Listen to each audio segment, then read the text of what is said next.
first chord that you hear on the Neil Young record is not, in fact, the first chord. That chord is about halfway through the song when he really got a lot of power in his stride. And so I decided to start the song halfway through and build it in such a way that it would leave me some room for an aftermath.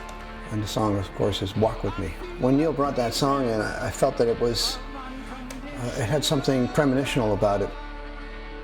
I called him, I said, here's what I'm feeling from this.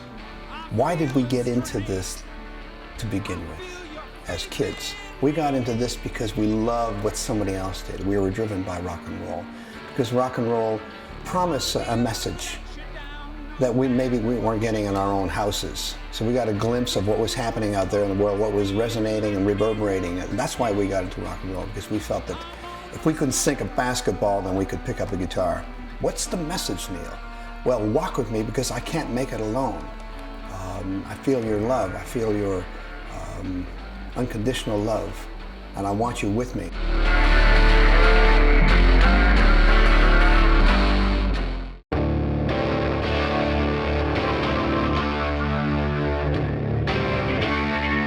So there's a man who's saying at this point in his life, he's gone to the mountaintop and come back down, and he's got the tablets, and the first writing is, you can't make it on your own. You have to have people around you. I said to him, what else did you get from the mountain? What else have you come down with, Mr. Young?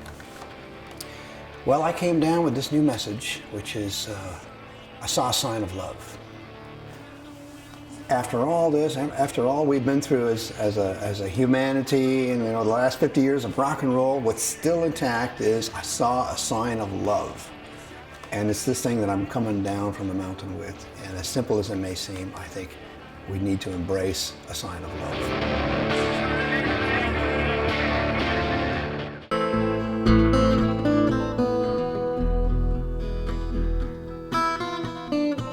Every song has a message in it. It has power, it has significance, and I felt like I was entering the arena as I did when I was a kid.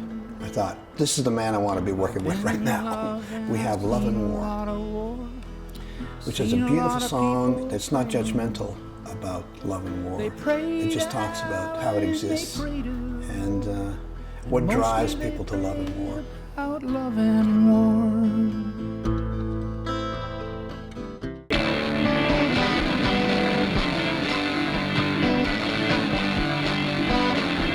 There's a lot of zen in this record, there's a lot of appreciation for life and for beauty. It's not so, even Angry World is not judgmental. It was the last one to arrive. Angry World was the last one to arrive. And he hadn't even finished writing. He says, I'm a little embarrassed to be bringing this to you. I should really work on it some more so I could play it from top to bottom. He says, I don't even know if it's a finished song. I said, well, let's give it a bash anyhow. He lashed into it. We did 2.5, 3 takes, and he left. He says, well, see what you can do. And with these, even with these kind of fragmented bits of performance, there was enough in the performance that I was able to build an arrangement for him.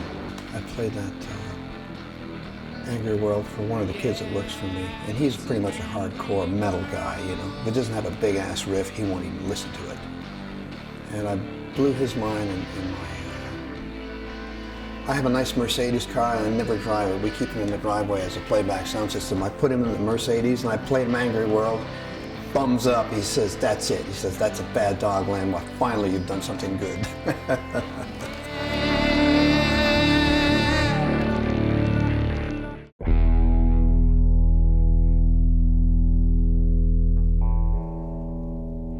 When I first heard The Hitchhiker, of course I heard the autobiographical tones and the sort of the testimony, but I started getting another feeling from the song, and I thought that the feeling lived beyond the testimony. I started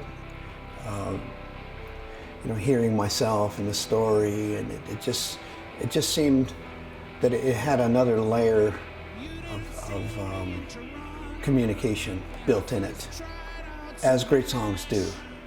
I found my thrill on Blueberry Hill when I found you. Okay, well it's a love song specific to somebody's personal experience, but the simplicity of that sentiment will reach somebody, and therefore the song then lives on through the listener's ears, if you like. And I felt that that song had something in it emotionally that lived beyond the specifics of the story he was telling. If you put on cans and listen to The Hitchhiker, you realize how many delights, sonic delights, exist in there. I put days and days of work into that song, building what I call my black dubs. You hit certain chords, you think, how did that sound ever happen from a guitar? It happened that way because I extracted, I manipulated, and put back in.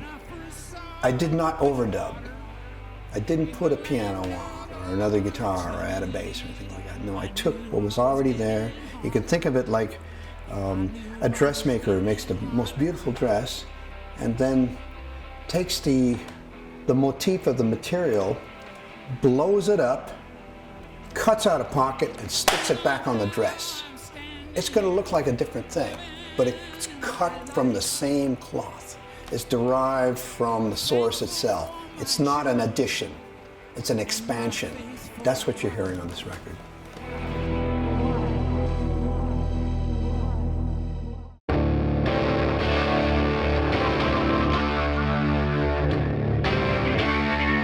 He named the album Lanois, and it mystified me a little bit, but it came out of a bit of humor.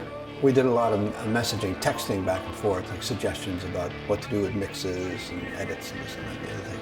And I would always sign it at the bottom, Lanois. My name's Lanois, but my friends who joke around with me said, okay, Lanois, what do you think of this one? And we had one shot of him playing the piano in my basement. I have an upright Steinway, a very nice piano. And I said to Adam, man, you got his hands looking like pine cones. That's not good.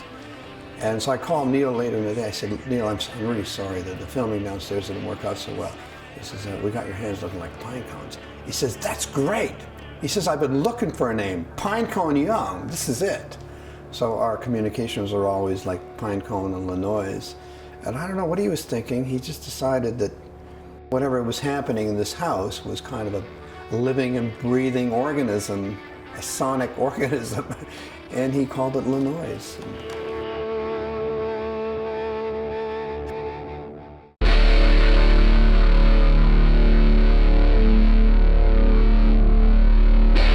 I had made these quite beautiful films in this very room that we're talking in. With my band Black Dub.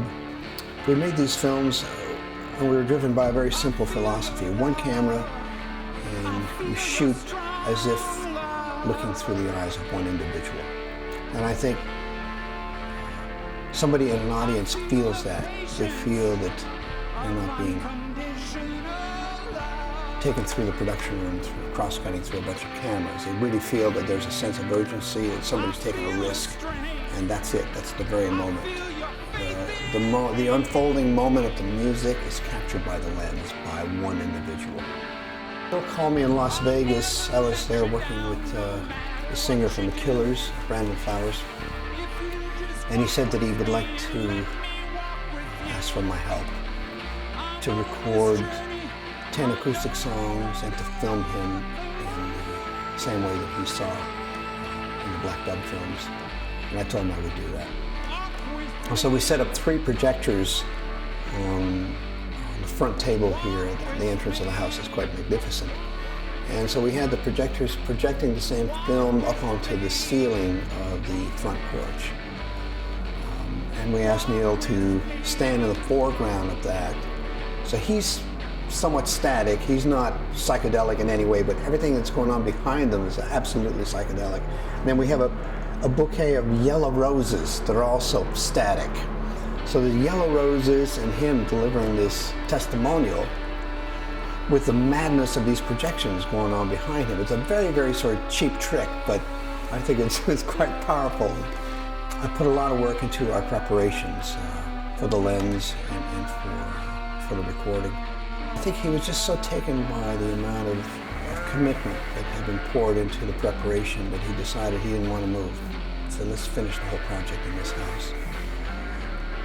the more we did, the house got more angry, and it started reverberating like a big speaker cabinet, and we got louder, and he got more confident, and it just got to this place where I had my neighbors saying, "Is that Neil Young up there?" I mean, we're talking like mega volume coming out of this place. Anyhow, we decided we would just carry on here, do too much traveling. So we did 4 full moons. It's not just the full moon night, maybe 2 days before and a day after. Historically, Neil has noticed that he's written his best songs during that potent time. And he asked me if I would follow that as a ground rule, that we would huddle up at full moon. I said, "That sounds good, man, let's try it."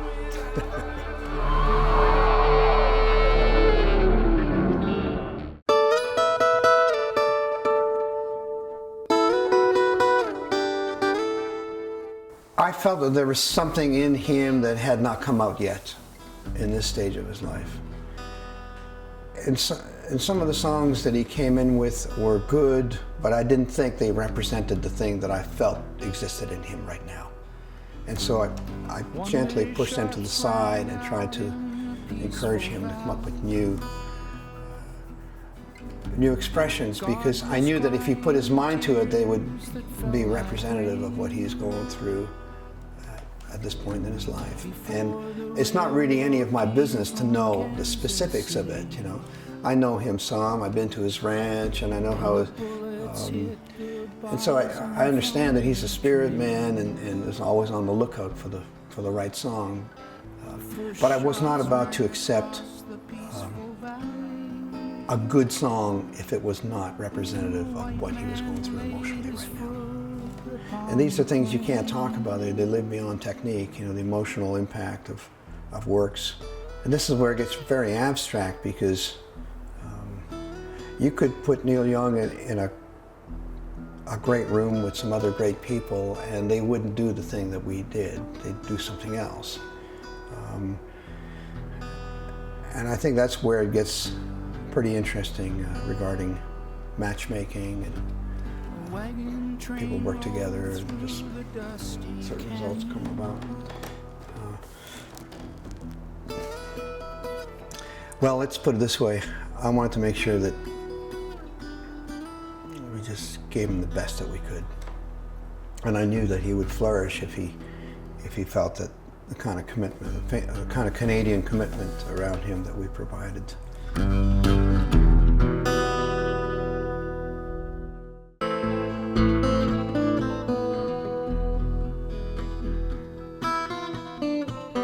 We did things in a different way here. We don't use headphones, we use a PA system. And so what we did for Neil is we put his voice through the system so he feels like he's on stage. Because the worst thing you can do to a musician is squash a head with a pair of cans. And what that does is they don't enunciate words as well, they get a little quieter, everything sounds brilliant, so you get less brilliant with your delivery. But if you've got a PA, and you've got loud amps, and the sound is sweet and the house is thundering, then you will deliver like you do on stage. So I think we got a little bit of a live performance stage thing on this record. He walked in the door, I put a guitar in his hands. It was my Guild acoustic. Mark Howard and I had worked on building sound on that little acoustic, and that's the sound that you hear on Love and War and Peaceful Valley Boulevard. It's not a simple sound, it's a very, very multi-layered acoustic sound. I wanted him to understand that there are years and years of dedication to my house sonics. And I want to present him with something so that he understood that I was bringing something to the table. He picked up that instrument, it had everything. It was an acoustic sound, it had an electronica in it, had bass sounds. It was a new sound. We had taken the acoustic guitar to a new level. And he knew that as soon as he played it. Sat down, first song we recorded was Love and War. And he heard it back, he says, "That's amazing, never heard anything like it." We brought the acoustic guitar to another level. It's a hard thing to do, to come up with a new sound at the back end of 50 years of rock and roll, but I think we did it. I think in the presence of the vibe that we had created here for Neil, he felt compelled to write some new songs. And I kept asking him about new songs. What have you got? Because once we hit on the Hitchhiker, I thought, I want more of this.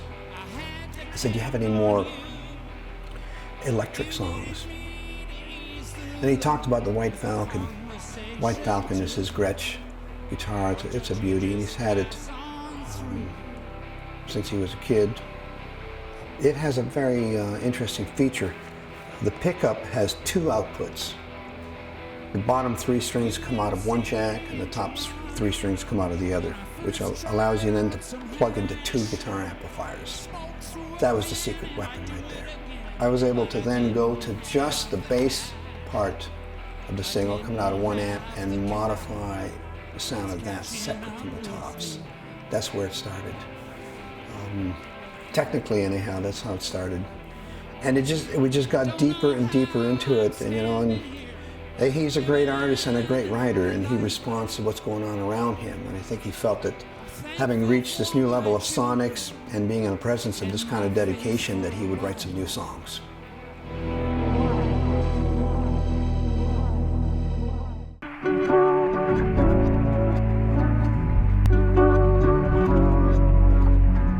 I'm trying to find ways to enter the future with sonics. And we're at the back end of 50 years of rock and roll. There's not an awful lot left that hasn't been said. So it's easy to go back and say, oh, I'm wearing the 70s trouser, therefore I must be cool. I don't buy into it. I want to build new sounds for the future. So I've invented this black dub technique so that I have a chance to apply my creativity to a new angle, which allows me to extract from existing material. You can think of it like cloth material. Extract from existing material, I put it on the operating table, and I can work with it in the absence of the song. And I manipulate that piece, if you like. I might add a low octave, I might add a harmony to it, I might fluff it up, I might turn it into cashmere, I might turn it into a subsonic, I might turn it into a lightning bolt. But I will turn it into something, and then I put it back into the song surgically in a harmonious place. I want to give something to a record, and in this case, I want to give something to Neil Young that he has never heard before, that he's going to get excited about, and that will allow him to get out there and tour and keep his appetite up. We have to. Don't you recognize that sound?